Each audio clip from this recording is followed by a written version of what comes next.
अस्सलाम वालेकुम। आज जो हमने टॉपिक पढ़ना है वो है एक्सक्रीटरी सिस्टम। एक्सक्रीटरी सिस्टम का जो काम होता है वो होता है एक्सक्रीशन का। एक्सक्रीशन का मतलब होता है बॉडी में से डिफरेंट वेस्ट को रिमूव करना।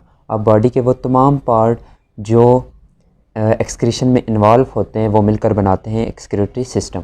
तो एक्सक्रीटरी सिस्टम का काम होता है एक्सक्रीशन का। एक्सक्रीशन किस चीज़ की होती है? मेटाबॉलिक वेस्ट की। अब ये मेटाबॉलिक वेस्ट बनते कैसे हैं? हमारे सेल्स के अंदर बहुत सारे केमिकल रिएक्शंस हो रहे होते हैं जिन्हें हम कहते हैं मेटाबॉलिक रिएक्शंस हो रहे होते हैं। तो हमारे सेल्स के अंदर बहुत सारे मेटाबॉलिक रिएक्शंस हो रहे होते हैं। मेटाबॉलिक रिएक्शंस का मतलब कि हमारी बॉडी के अंदर, हमारे सेल्स के अंदर या तो कोई चीज़ बन रही होती है या तो कोई चीज़ टूट रही होती है। वो सारे किसके अंदर आते हैं?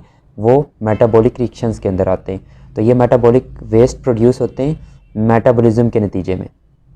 अब इसकी एग्जांपल भी ले लेते हैं कि कौन कौन से मेटाबॉलिक रिएक्शंस हमारी बॉडी के अंदर हो रहे होते हैं।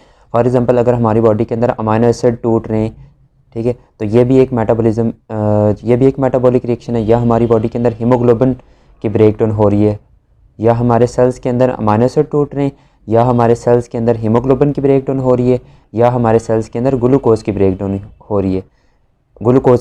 हो रही है, जैसा कि सेलुलर रिस्पिरेशन में होती है। तो अमाइनो एसिड की ब्रेकडाउन से यूरिया बनता है, हीमोग्लोबिन की ब्रेकडाउन से बहुत सारे पिगमेंट्स, जिसमें एक एग्जांपल मैंने लिखी हुई है, बिलीरुबिन बनती है, ठीक है। और इसी तरह से ग्लूकोज की ब्रेकडाउन होती है सेलुलर रिस्पिरेशन में, जिसके नतीजे में कार्बन डाइऑक्साइड और वाटर बनता है। तो ये urea, bilirubin, carbon dioxide, water, ये सारे क्या हैं? मेटाबॉलिक वेस्ट हैं। और एक्सक्रीटरी सिस्टम के ज़रिए इन मेटाबॉलिक वेस्ट को बॉडी से बाहर रिमूव किया जाता है। तो बहुत सारे मेटाबॉलिक वेस्ट प्रोड्यूस होते हैं, जिसमें से मैंने कुछ एग्जांपल आपके सामने लिखी हैं। तो ये मेटाबॉलिक वेस्ट सेल में से सिक्रेट किए जाते हैं ब्लड के अंदर। तो मेटाबॉलिक वेस्ट सेल्स के अंदर प्रोड्यूस होते हैं मेटाबॉलिक रिएक्शंस के नतीजे में। तो इन मेटाबॉलिक वेस्ट को फिर एक्सक्रीट कर दिया जाता है ब्लड के अंदर। इन मेटाबॉलिक वेस्ट को फिर ब्लड के अंदर ट्रांसपोर्ट कर दिया जाता है।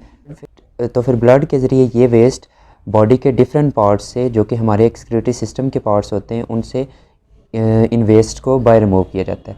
तो हमारे एक्सक्रीटरी सिस्टम के अंदर लीवर भी आ जाता है, लंग्स भी आ जाते हैं, स्किन भी, और मोस्ट इम्पॉर्टेंट जो आज हमने पढ़ना है, यूरिनरी सिस्टम ब्लड को फ़िल्टर करता है, और ब्लड को फ़िल्टर करके बनाता है यूरिन। और उस यूरिन के अंदर उस यूरिन का जो मेजर कंपोनेंट होता है वो वाटर होता है, और बहुत सारे साल्ट्स वगैरह, वाटर, आयन, साल्ट्स और एसिड्स वगैरह होते हैं, ठीक है। तो ये सारी चीज़ें, एसिड्स, वाटर, साल्ट्स, आयन्स वगैरह, ब्लड में से यूरिनरी सिस्टम रिमूव करता है बाय फॉर्मिंग यूरिन। तो यूरिन के ज़रिए ये सारे वेस्ट ब्लड में से रिमूव होते हैं यूरिनरी सिस्टम के थ्रू। अच्छा, इसके बाद स्किन भी एक्सक्रीटरी सिस्टम का एक पार्ट है, लंग्स भी एक्सक्रीटरी सिस्टम का पार्ट है, और लिवर भी। जैसे लंग्स कार्बन डाइऑक्साइड को एक्सक्रीट करते हैं। इसके बाद स्किन भी डिफरेंट वेस्ट को जो है बॉडी से बाहर एक्सक्रीट करती है। जैसे कि पसीने के ज़रिए बहुत सारे वेस्ट स्किन से बाहर एक्सक्रीट होते हैं। तो ये हमारे एक्सक्रीटरी सिस्टम का पार्ट है। तो अभी हमने जो पढ़ना है वो है यूरिनरी सिस्टम। तो यूरिनरी सिस्टम में क्या किया जाता है? ब्लड को फ़िल्टर किया जाता है, और उस ब्लड को फ़िल्टर करके क्या बनाया जाता है? यूरिन बनाया जाता है। और उस यूरिन की कंपोजिशन होती है, उसमें वाटर होता है, उसमें बहुत सारे एसिड्स होते हैं, जैसे यूरिक एसिड। इसके बाद बहुत सारे आयन्स होते हैं। अच्छा, ये सारी चीज़ें यूरिनरी सिस्टम ब्लड में से रिमूव करता है और क्या बनाता है? यूरिन। तो अभी हम देखते हैं हमारे इस यूरिनरी सिस्टम के पार्ट्स कौन कौन से हैं। तो हमारे यूरिनरी सिस्टम के 4 मेजर पार्ट हैं, जिसमें सबसे इम्पोर्टेंट आर्गन किडनी के बाद यूरेटर, यूरिनरी ब्लैडर और यूरेथ्रा। ये 4 पार्ट हैं हमारे यूरिनरी सिस्टम के, किडनी, यूरेटर, यूरिनरी ब्लैडर और यूरेथ्रा। तो हमारे यूरिनरी सिस्टम का सबसे जो इम्पोर्टेंट पार्ट है वो है किडनी। तो असल में जो ब्लड को फ़िल्टर कर रहा होता है और यूरिन बना रहा होता है वो होता है किडनी। तो पहले हम देख लेते हैं यूरिनरी सिस्टम की जो लोकेशन होती है वो होती है एब्डोमिनल कैविटी में। यूरिनरी सिस्टम की जो ज़्यादा लोकेशन वो एब्डोमिनल कैविटी के अंदर होती है, यूरिनरी सिस्टम एब्डोमिनल कैविटी के अंदर होता है। और इसका जो मोस्ट इम्पोर्टेंट पार्ट होता है वो होता है किडनी। अच्छा, अभी हम यूरिनरी सिस्टम के हर एक पार्ट को देख लेते हैं। तो सबसे पहले हम देखते हैं किडनी को। तो हमारी बॉडी के अंदर 2 किडनी प्रेजेंट होती हैं। इसी तरह से हर एक किडनी से एक एक यूरेटर निकल रहा होता है। तो ये वाली राइट किडनी, ये वाली लेफ़्ट किडनी। जो राइट किडनी होती है वो स्लाइटली लोअर साइड पे प्रेजेंट होती है, ये थोड़ी सी लोअर साइड पे प्रेजेंट होती है। क्यों? क्योंकि राइट साइड पे प्रेजेंट होता है, ये थोड़ी सी लोअर होती है। जो लेफ़्ट किडनी होती है वो थोड़ी अपवर्ड होती है। इसकी रीज़न क्या है? क्योंकि राइट साइड पे लिवर प्रेजेंट होता है और उस लिवर की वजह से जो राइट वाली किडनी होती है वो थोड़ी नीचे होती है और लेफ़्ट वाली किडनी थोड़ी ऊपर होती है। तो हमारी यूरिनरी सिस्टम के अंदर जो यूरिन बना रहा होता है वो होता है किडनी। जो असल काम कर रहा होता है वो कौन कर रहा होता है? किडनी। किडनी के अंदर फंक्शनल यूनिट प्रेजेंट होते हैं जिन्हें हम कहते हैं नेफ्रॉन। हम नेफ्रॉन का भी आगे जाके स्ट्रक्चर देखेंगे। तो नेफ्रॉन क्या करता है? ब्लड को फ़िल्टर करता है और ब्लड को फ़िल्टर करके बनाता है यूरिन, यानी ब्लड में से जो वेस्ट रिमूव करता है वो करता है नेफ्रॉन। और नेफ्रॉन किसके अंदर होता है? किडनी के अंदर होता है। तो किडनी के स्ट्रक्चर वाली वीडियो भी मैंने बनाई हुई है, तो वो भी आप देख लीजिएगा। अच्छा, तो इस यूरिन को फिर एक डक्ट के ज़रिए जो फनल शेप होती है, एक हॉलो फनल शेप डक्ट के ज़रिए लाया जाता है यूरिनरी ब्लैडर के अंदर। तो किडनी में से यूरिन को लाता कौन है? यूरेटर। तो 2 यूरेटर होती हैं, 2 किडनीज 2 यूरेटर। यूरेटर के ज़रिए यूरिन को किडनी में से लाया जाता है यूरिनरी ब्लैडर के अंदर। यूरिनरी ब्लैडर एक मस्कुलर स्ट्रक्चर है, मतलब ये डिफरेंट मसल्स से बना हुआ एक स्ट्रक्चर है और ये हाईली इलास्टिक होता है। और इसका काम होता है यूरिन को स्टोर करना। अच्छा, इसका काम यूरिन को स्टोर करना होता है। और इसके बाद इसकी जो लोकेशन होती है वो पेल्विक रीजन में होती है। पेल्विक रीजन, या इसको हम कहते हैं पेल्विक कैविटी में होती है।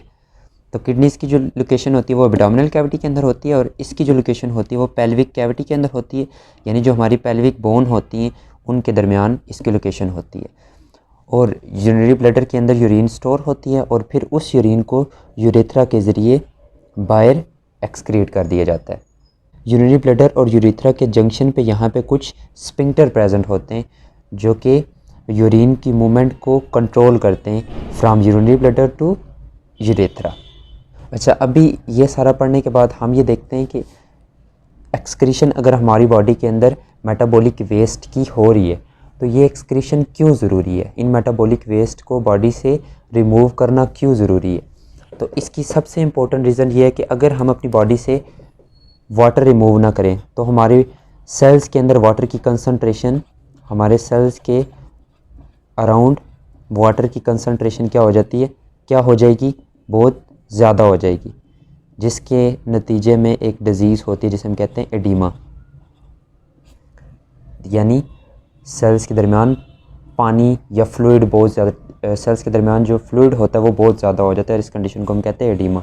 और इसके बाद अगर मैं कहता हूँ बॉडी में से कार्बन डाइऑक्साइड या इन मेटाबॉलिक वेस्ट को, यूरिया वगैरह को या कुछ एसिड्स वगैरह को बॉडी से एक्सक्रीट ना किया जाए तो उस कंडीशन में क्या होता है? उस कंडीशन में ये होता है ब्लड की जो पीएच होती है वो हो जाती है इंक्रीज़। आपको पता है हमारी बॉडी के डिफरेंट प्रोटीन्स, एंजाइम्स वो टेम्परेचर पीएच सेंसिटिव होते हैं। तो अगर पीएच बढ़ेगी तो इसके नतीजे में बहुत सारे प्रोटीन्स, बहुत सारे एंजाइम्स की डेथ होती है, जिसके नतीजे में फिर सेल्स की डेथ भी हो जाती है। अच्छा, एक्सक्रीशन के ज़रिए, तो एक्सक्रीशन के प्रोसेस के ज़रिए बॉडी के पीएच को मेंटेन किया जाता है। ना सिर्फ बॉडी के पीएच को मेंटेन किया जाता है बल्कि बॉडी के अंदर साल्ट और वाटर का बैलेंस भी मेंटेन किया जाता है। तो अगर आपसे ऐसा क्वेश्चन आता है कि वाई एक्सक्रीशन इज नेसेसरी, तो एक्सक्रीशन इस वजह से नेसेसरी होती है कि बॉडी के अंदर वाटर और साल्ट का बैलेंस मेंटेन करना, और ना सिर्फ वाटर और साल्ट का बैलेंस मेंटेन करना बल्कि बॉडी के अंदर ब्लड की पीएच को भी मेंटेन करना। इसके बाद बहुत सारे वेस्ट होते हैं, वो होते हैं टॉक्सिक, और अगर वो टॉक्सिक वेस्ट बॉडी के अंदर प्रेजेंट रहें तो उसके नतीजे में बहुत सारे सेल्स काम नहीं कर पाते, और अगर वो सेल काम ना कर पाएँ तो उसके नतीजे में सेल्स की डेथ होती है, फिर जिसके नतीजे में पूरा ऑर्गन जो है उसकी डेथ हो सकती है। तो इस वजह से हम कहते हैं कि हमारा एक्सक्रीटरी सिस्टम इम्पोर्टेंट है। तो उम्मीद है आपको वीडियो अच्छी लगी होगी। तो अगर आपको वीडियो अच्छी लगी तो वीडियो को लाइक करें, चैनल को सब्सक्राइब करें, ताकि मज़ीद अच्छी अच्छी वीडियो मैं आपके लिए बना सकूँ। अल्लाह हाफिज़।